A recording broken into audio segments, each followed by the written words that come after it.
উচিত ছিল, কিন্তু না, দীর্ঘ 12 বছর ধরে আমরা পথে, আমরা না খেয়ে আমরা আমাদের ঘাম ঝরায় আমরা পথে সংগ্রাম করে যাচ্ছি। আমাদের এই গণতান্ত্রিক রাষ্ট্রে কেন আমরা এই ঘাম ঝরাবো? কেন? এই প্রশ্নটা আমার সবার কাছে, এই প্রশ্নটা আমার মাননীয় প্রধানমন্ত্রীর কাছে।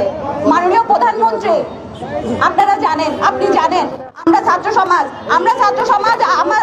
আমাদের সবার দাবি, আমাদের নৈতিক দাবি আপনি আমলে নিবেন এবং খুব তাড়াতাড়ি আমাদের পরের টেবিলে যাওয়ার জন্য সুযোগ করে দিবেন। এবং মেয়ে হিসাবে আমাদেরকে যে মিথ্যা মামলা দিয়ে অবরুদ্ধ করা হয়েছে, আমি এটা বলতে চাই মাননীয় প্রধানমন্ত্রী, আপনিও বিভিন্ন রেগুলেশনের মাধ্যমে আসছেন, আমরা আপনাকে জয়ী করেছি, আমরা আপনাদেরকে সবসময় সাপোর্ট করে গেছি, কিন্তু সেই জায়গা থেকে আমরা কেন আর ছাত্র সমাজ অবরুদ্ধ, মিথ্যা মামলায় অবরুদ্ধ? আমাদের এই দাবি দেওয়া আপনি আমলে নিয়ে খুব তাড়াতাড়ি সেটা আলোর মধ্যে দেখিয়ে আমাদেরকে পরের টেবিলে ফিরে যাওয়ার জন্য আমাদের এই দাবিটা মেনে নেবেন, সেই আশা ব্যক্ত করে আমি আমার বক্তব্য শেষ করছি। জয় বাংলা, জয় 35।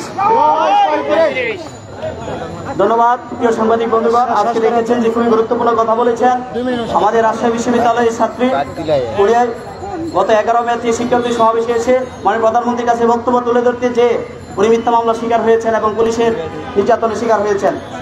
প্রিয় শিক্ষার্থী বন্ধুগণ, আজকের এই শিক্ষার্থী সমাবেশে আমরা একটা কথাই বারবার সামনে আনার চেষ্টা করেছি। আজকে যেই দাবিটি আজকে সর্বমহলে আলোচিত হয়েছে, আমরা যে কথাটা বলার চেষ্টা করছি, 30-এর উপরেও কিন্তু বাংলাদেশের একটা শ্রেণীর শিক্ষার্থীদেরকে একটা সুযোগ দেওয়া হয়। আপনারা জানেন যে জুডিশিয়াল সার্ভিসের সুযোগ দেওয়া হয়, আপনারা জানেন যে মেডিকেলের শিক্ষার্থীরা এই সুযোগ পায় 32 বছরে, আপনারা জানেন যে পার্বত্য চট্টগ্রামের শিক্ষার্থীরা সুযোগ পায় 30-এর উপরে। তাহলে মুক্তিযুদ্ধের সন্তানরা 32 বছরে সুযোগ পায়। তাহলে আমরা এই কথাটা বলার চেষ্টা করছি, যারা 30-এর উপরে আজকে রাষ্ট্র সুযোগ দিচ্ছে তারা নিশ্চয়ই পরীক্ষায় পাশ করে চাকরিতে ঢুকে। তাহলে তারা যদি 30-এর উপরে পাশ করে চাকরিতে ঢুকতে পারে, তাহলে সমগ্র ছাত্র সমাজও 30-এর উপরে পরীক্ষায় পাশ করে চাকরিতে ঢুকতে পারবে বলে আমাদের বিশ্বাস। শিক্ষার্থী বন্ধুগণ, আজকে অনেকে বক্তব্য দেওয়ার জন্য এখানে আমাদের আগ্রহ প্রকাশ করেছেন, কিন্তু সময় স্বল্পতার কারণে আমি অনেকে বক্তব্য দিতে পারছি না। আজকে এই মুহূর্তে আপনাদের সামনে বক্তব্য নিয়ে আসবেন ঢাকা বিশ্ববিদ্যালয়ের শিক্ষার্থী, যিনি গতকালকেও তার 30 সার্টিফিকেট সংবাদ মাধ্যমের সামনে রাগে খুবই কষ্টে ছিঁড়ে দিয়েছিলেন। আপনারা জানেন যে শিক্ষার্থী 26 বছরের শিক্ষার্থী স্যার সনদ অর্জন করেছিল, কিন্তু করোনার কারণে তার 2-2.5 বছর নষ্ট হয়েছিল। পরবর্তীতে যখন তার এই ইনভ্যালিড সার্টিফিকেট কোনো ক্রমেই কাজে লাগাতে পারতেছিল না, তখন তিনি হতাশা থেকে আজকে তার সার্টিফিকেট ছিঁড়তে বাধ্য হয়েছিল। আমি তার অভিজ্ঞতা শুনবো, তার বক্তব্য প্রদান করার জন্য আমি ভাইকে অনুরোধ করব। আমাদের ঢাকা বিশ্ববিদ্যালয়ের শিক্ষার্থী, জো হলের শিক্ষার্থী, ওনাকে তার অভিজ্ঞতা এবং শিক্ষার্থী মনের অভিজ্ঞতা তুলে ধরার জন্য অনুরোধ করছি। আসসালামু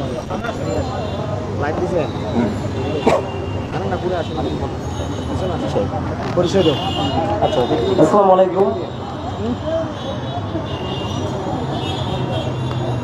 এত মানুষ এবং এত মিডিয়ার সামনে কথা বলার অভিজ্ঞতা আমার কখনো ছিল না, কিন্তু আমি আসতে বাধ্য হয়েছি।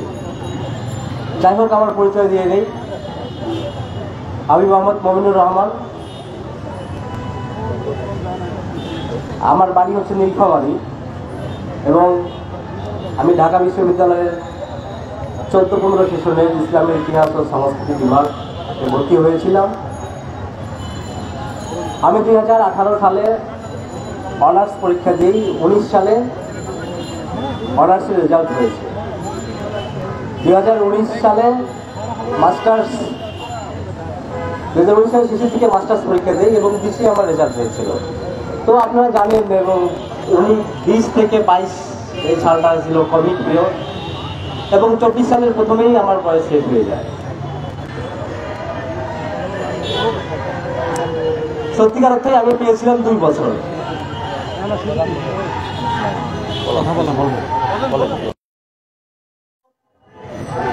এমন অবস্থায় আমি কালকে এই ৩৫ আন্দোলনের সাথে এসে আমার সংগতি প্রকাশ করেছি এবং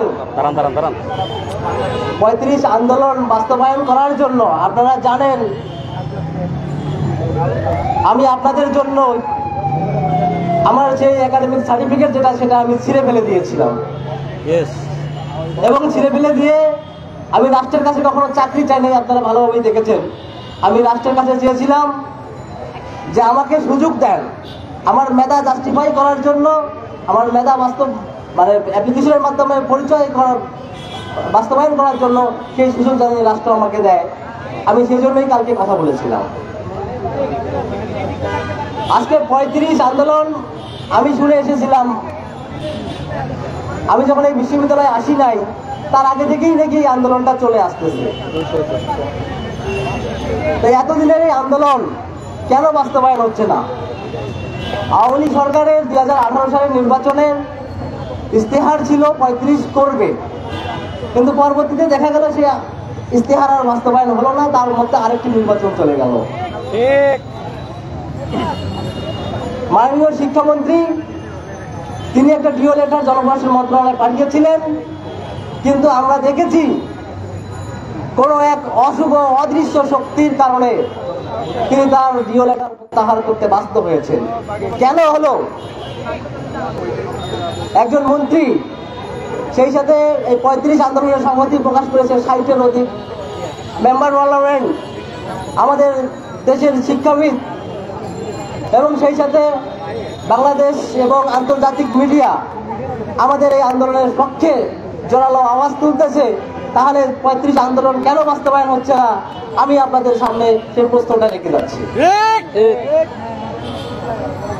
তাই আমি বলবো, কালকে যে আমি সার্টিফিকেট পুড়িয়েছিলাম, ঢাকা বিশ্ববিদ্যালয়ে আলোড়ন সৃষ্টি করেছিল। তাই আমি বলবো আমাদের শুধু মাঠে আন্দোলন করলেই চলবে না, আন্দোলন মাঠে করতে হবে, অনলাইনে করতে হবে, ফেসবুকে করতে হবে, ইউটিউবে করতে হবে। তাহলেই আমাদের আন্দোলনের সার্বিক যে আমরা সফলতা সেটাই পাবো। যাই হোক, আমি আমার সংক্ষিপ্ত বক্তব্য এখানেই শেষ করছি।